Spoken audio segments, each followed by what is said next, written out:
สรุปพรีวิวตัวอย่างตอนที่ 125 ของสำนักถังเลิศพบจบแดนฉากที่ฮั่วหวีเฮาเส้นลมปานขาดสะบั้นและอยู่ในอาการบาดเจ็บสาหัสหลังจากผลพวงจากศึกกับตี้เทียนหลังจากที่จักรพรรดิตี้เทียน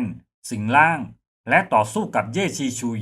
ฮั่วหวีเฮาได้รับความเสียหายสาหัสเนื่องจากพลังของจักรพรรดิตี้เทียนที่ทรงพลังเกินไป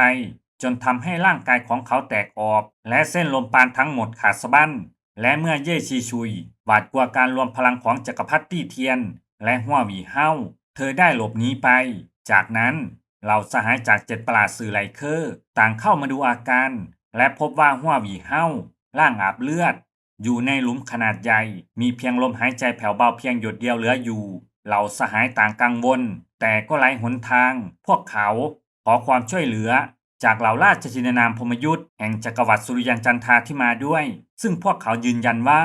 ตามหลักการแล้วฮั่วหวีเฮาควรจะเสียชีวิตไปแล้วแต่มีพลังชีวิตประหลาดบางอย่างค้ำจุนลมหายใจสุดท้ายของเขาไว้และรักษาเส้นลมปานหัวใจให้คงที่และฉากต่อมาการปรากฏตัวของหมอเทวะและการทะลุผ่านระดับ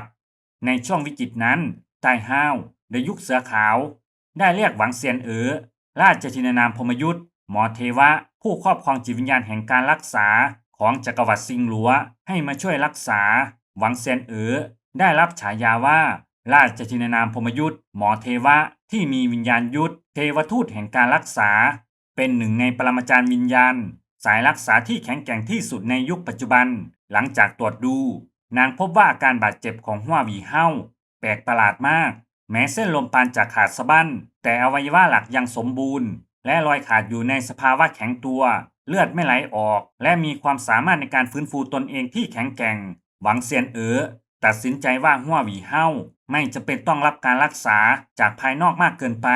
เพียงแค่กระตุ้นพลังชีวิตภายในเท่านั้นขณะที่นางใช้ทักษะวิญญาณรวบรวมพลังชีวิตรอบข้างมาให้เขาดวงตาแห่งโชคชะตาบนหน้าผากของฮั่วหวีเฮากลับเปิดออก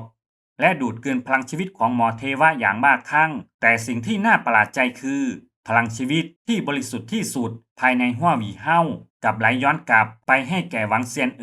จากการดูดซับพลังชีวิตที่บริสุทธิ์นี้หวังเซียน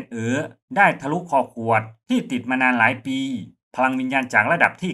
95ทะยานขึ้นสู่ระดับที่96นางดีใจมากเพราะอายุไขที่เคยเหลือเพียง10ปีได้เพิ่มขึ้นอย่างน้อย20ปีและทุกคนต่างโล่งใจและมอบหมายให้ฮั่วหวีเฮาพักผ่อนเพื่อนหญิงของเขาเช่นเย่กูยี่และหนานชิวๆสลับกันเฝ้าดูและเปลี่ยนเสื้อผ้าให้เขา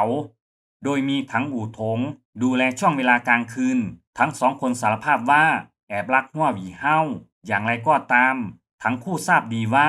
ในใจของเขามีเพียงหวังตงเท่านั้นโดยเฉพาะหลังจากที่พวกเขายืนยันว่าทั้งอู่ถงไม่ใช่หวังตงทำให้พวกเขายิ่งเศร้าและทำได้เพียงเก็บความรักไว้ในใจและอวยพรให้เขา